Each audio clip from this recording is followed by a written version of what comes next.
Hello everyone, আমি রিতার আরেকটা নতুন ভিডিওতে তোমাদেরকে অনেক অনেক স্বাগত। তো আমরা এই যে এখানে বাড়ি থেকে বেরিয়ে পড়েছি। আমরা যাচ্ছিলাম চারঘাট দরগাপাড়ায় সর্বধামে। তো ওখানে ছিল আজকে অষ্টম প্রহর। তো তার জন্য এই যে আমরা সবাই বাড়ি থেকে বেরিয়ে পড়েছি যাওয়ার জন্য।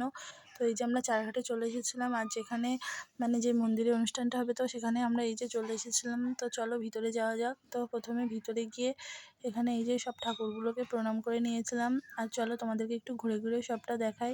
আমার কিন্তু মন্দিরগুলো খুব সুন্দরই লেগেছে। তো তারপরে এই যে আমরা এখানে ভালোভাবে সব চারপাশটা ভালো করে ঘুরে ঘুরে দেখছিলাম।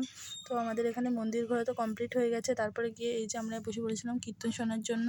তো কীর্তনটা কিন্তু অনেক সুন্দর হচ্ছিলো। তো তারপরে দেখো এখানে শুরু হয়ে গিয়েছিল নাচ। তো এদিকে দেখো সেই লেভেলের হচ্ছিল নাচ, আর এইদিকে দেখো কাকিমার নাচটা পুরো অসাধারণ নাচ হচ্ছিল। তো তারপরে এই যে কি আর করবো, বসে বসে আমরা সেটাই দেখছিলাম। তো দেখো এখানে কিন্তু অনেক লোক হয়েছিল।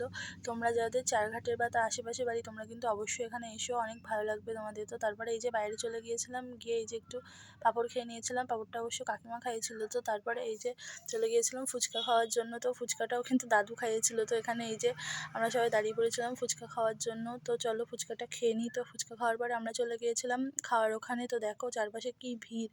তো তারপরে এই যে অবশেষে জায়গা পেয়ে বসে পড়েছিলাম খাওয়ার জন্য। তো চলো খেয়ে নিই।